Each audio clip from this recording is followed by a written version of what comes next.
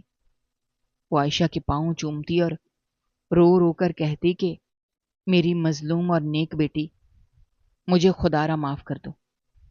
میں ایک ظالم اور انتہائی بدبخت عورت ہوں۔ میں نے اپنے غرور اور تکبر کے نشے میں اندھی ہو کر تمہاری سچائی اور تمہاری نیکی کو نہیں پہچانا۔ میں نے تم پر وہ ظلم کیے جو کوئی خونخوار درندہ بھی نہیں کرتا۔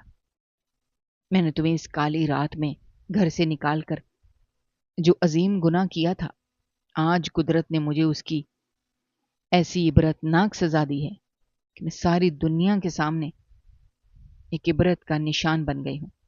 میرا بیٹا، میرا اکلوتا کامران، میرا وہ غرور جس پر میں اتراتی تھی، وہ دل کا دورہ پڑنے سے مر گیا۔ میرا وہ سارا کاروبار جس پر میں تمہیں تانے دیتی تھی، وہ راکھ ہو گیا، اور مجھے میرے ہی گھر سے قرض خواہوں نے دھکے مار کر نکال دیا، جس گھر سے میں نے تمہیں نکالا تھا۔ میں نے پچھلے کئی سال سڑکوں پر آوارہ کتوں کی طرح دھکے کھاتے ہوئے گزارے۔ میں نے کچرے کے ڈھیروں سے جھوٹی روٹیاں اٹھا کر کھائی ہیں۔ مجھے دنیا نے پاگل سمجھ کر پتھر مارے ہیں۔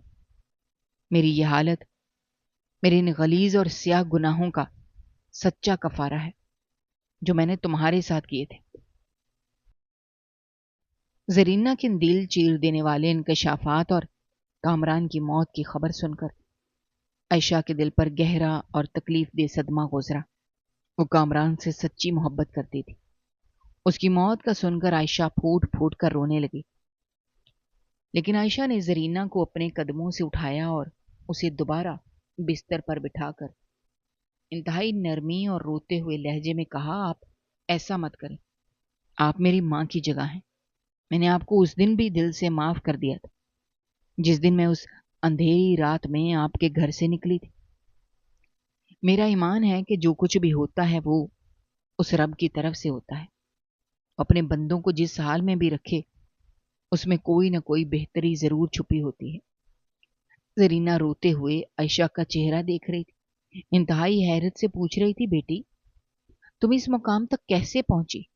تم نے تو اس رات موت کے منہ میں قدم رکھا تھا، پھر تم اس قدر دولت اور اتنے بڑے بنگلے کی مالکن کیسے بن گئی؟ عائشہ نے گہری اور دکھ بھری سانس لی۔ اس کی آنکھوں میں اس طوفانی رات کا بھیانک منظر دوبارہ سے زندہ ہو گیا۔ اس نے اپنے آنسو صاف کرتے ہوئے زرینہ کو اپنی زندگی کے اس کٹھن طویل سفر کی داستان سنانا شروع کی جو اس رات کے بعد سے شروع ہوا تھا۔ عائشہ نے انتہائی دھیمی اور پرسکون آواز میں بتایا کہ جس رات آپ نے مجھے اس طوفان میں گھر سے نکالا تھا اور میری زندگی کی سب سے بھیانک اور خوفناک رات تھی، میں سڑکوں پر کیچڑ میں لت پت روتی ہوئی اندھا دھند بھاگ رہی تھی۔ مجھے کچھ نظر نہیں آ رہا تھا کہ میں کہاں جا رہی ہوں۔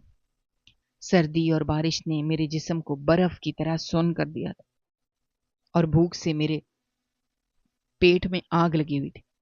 میں کئی گھنٹوں تک سڑک پر بھٹکتی رہی، یہاں تک کہ تھک کر ایک بس اڈے کے قریب ایک پرانی ٹوٹی ہوئی دکان کے شیڈ کے نیچے بے ہوش ہو کر گر پڑی۔ مجھے لگا یہ میری زندگی کا سفر یہیں ختم ہو جائے گا اور میں اس سردی میں سکڑ کر مر جاؤں گی، لیکن اس رب نے میری تقدیر میں کچھ اور ہی لکھا تھا۔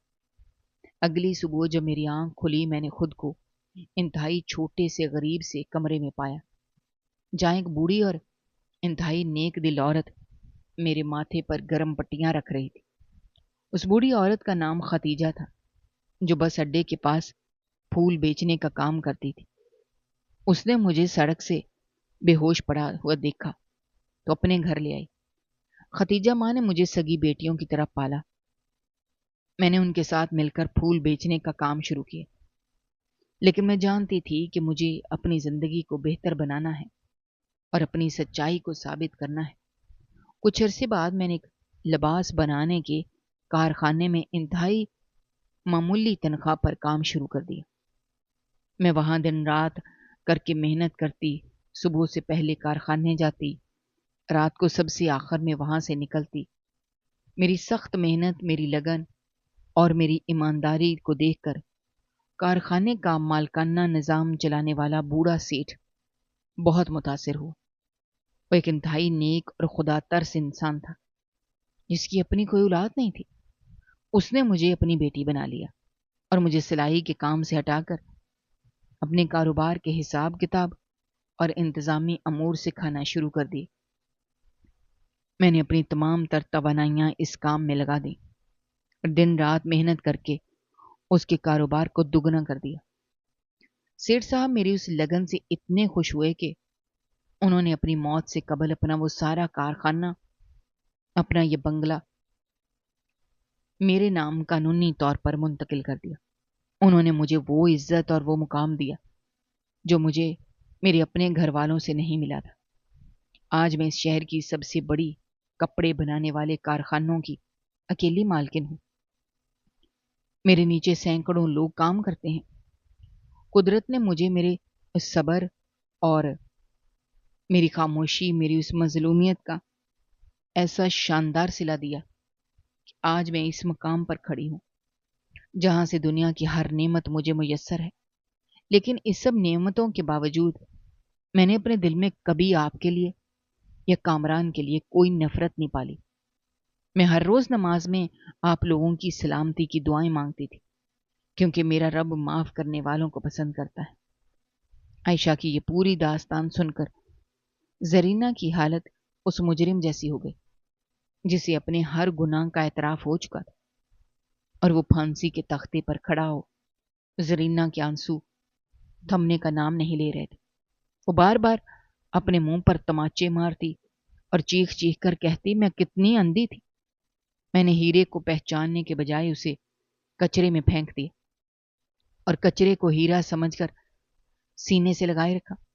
میں نے دولت کے نشے میں اس ذات کو للکارا جو پلک جھپکتے تخت نشینوں کو خاک نشین کر دیتی ہے اور خاک نشینوں کو تخت پر بٹھا دیتی ہے۔ میری بیٹی عائشہ، مجھے کوئی ایسی سخت سزا دو کہ میرا یہ گنہگار سیاہ دل صاف ہو جائے۔ مجھے اپنے اس محل کی کوئی نوکرانی بنا لو، مجھے اپنے غسل خانے صاف کرنے پر لگا دو، تاکہ میں اپنی بقیہ زندگی تمہاری غلامی میں گزار کر اپنے گناہوں کی معافی مانگ سکوں جو میں نے تم پر کیے تھے۔ لیکن عائشہ نے آگے بڑھ کر زرینہ کا منہ چوم لیا اور اسے سختی سے اپنے سینے سے لگا لیا۔ عائشہ کے دل کا ہر وہ زخم جو زرینہ کے تانوں سے لگا تھا، وہ آج ان سچے آنسوؤں سے مکمل طور پر دھل چکا تھا۔ عائشہ نے روتے ہوئے کہا، ماں جی، آپ اس گھر کی مالکن ہیں، آپ ہمیشہ مالکن رہیں گی۔ آپ نے جو کچھ بھی کیا وہ اب ماضی کا کڑوا حصہ ہے۔ میں اسے ہمیشہ کے لیے بھول چکی ہوں۔ میں نے آپ کو سچے دل سے معاف کر دیا۔ میرا رب گواہ ہے کہ میں آپ سے کوئی بدلہ نہیں لینا چاہتی۔ اب میری ماں ہیں، اور ایک بیٹی کبھی ماں کی نوکرانی نہیں بناتی۔ اب آج سے اس بنگلے میں انتہائی عزت، وقار اور شان و شوکت کے ساتھ رہیں گی۔ کوئی ملازم آپ کی طرف آنکھ اٹھا کر بھی نہیں دیکھے۔ عائشہ کے عظیم الشان اور محبت برے الفاظ نے زرینہ کے مردہ اور سیاہ پڑ چکے دل میں ایک ایسی روشنی بھر دی جس نے اس کے تمام اندھیروں کو ہمیشہ کے لیے ختم کر دیا۔ زرینہ کو محسوس ہوا کہ سچی خاندانی اعلیٰ ظرفی دولت سے نہیں بلکہ انسان کے کردار اور اس کے اخلاق سے ہوتی ہے۔ اس نے دیکھا جس لڑکی کو وہ غریب اور بکارن سمجھتی تھی، دراصل وہی اس دنیا کی سب سے امیر عورت تھی، کیونکہ اس کے پاس صبر، معافی اور محبت کا وہ انمول خزانہ تھا جو دنیا کی کسی منڈی میں نہیں بکتا۔ زرینہ کی وہ مغرور ساس جو کبھی غریبوں کی شکل دیکھنے سے بھی نفرت کرتی تھی، اب مکمل طور پر ایک خدا ترس اور عاجز عورت میں تبدیل ہو چکی تھی۔ اس بنگلے میں زرینہ کی زندگی کا ایک نیا اور پرسکون دور شروع ہوا۔ عائشہ نے اسے وہ تمام عزت اور وہ تمام محبت دی جو ایک سگی بیٹی اپنی ماں کو دیتی ہے۔ زرینہ کا سارا دن اب جائے نماز پر گزرتا۔ وہ اپنے گناہوں کی معافی مانگتی اور عائشہ کے لیے لمبی لمبی دعائیں کرتی۔ زرینہ نے اپنی اس نئی زندگی میں یہ سبق سیکھ لیا تھا کہ غرور اور تکبر انسان کو ذلت کے سوا کچھ نہیں دیتا، اور انسان کی اصل پہچان اس کا وہ حسن سلوک ہے جو وہ دوسروں سے کرتا ہے۔ زرینہ اکثر اپنے کمرے کی کھڑکی سے باہر آسمان کی طرف دیکھتی اور روتے ہوئے اللہ کا شکر ادا کرتی کہ اس نے اسے اس ذلت کی موت سے بچا لیا اور اسے ایک ایسی بیٹی دی جس نے اس کے تمام گناہوں کو اپنی نیکی کی چادر سے ڈھانپ لیا۔ اس طرح طویل اور دردناک کہانی کا انجام اس بات پر ہوا کہ انسان کی قسمت اور اس کے حالات بدلنے میں قدرت کو ذرا بھی دیر نہیں لگتی۔ جو آج ہاتھ کسی کو دھکے دینے کے لیے اٹھتے ہیں، کل وہی ہاتھ بھیک مانگنے کے لیے پھیل سکتے ہیں، اور جو لوگ اپنے صبر اور اخلاق پر قائم رہتے ہیں، قدرت انہیں بالآخر وہ بلند مقام عطا کرتی ہے جہاں تک کسی مغرور کی سوچ بھی نہیں پہنچ سکتی۔ عائشہ کی سچائی اور اس کے صبر نے نہ صرف اس کی اپنی دنیا کو جنت بنا دیا تھا، بلکہ اس نے ایک ظالم اور متکبر ساس کو بھی ہدایت کے راستے پر لا کر ایک عظیم الشان مثال قائم کر دی تھی، اور یہ سب اس کی مالک کائنات کے مکمل اور سچے انصاف کا نتیجہ تھا، جس کی لاٹھی بے آواز اور جس کی تدبیر سب سے بہترین ہوتی ہے۔ دوستو، ہماری آج کی یہ کہانی آپ کو کیسی لگی؟ کمنٹ باکس میں اپنی رائے کا اظہار کرنا مت بھولیے گا، اور اگر آپ ہمارے چینل پر نئے ہیں تو چینل کو سبسکرائب کرنا بھی مت بھولیے گا۔ شکریہ۔ اللہ حافظ۔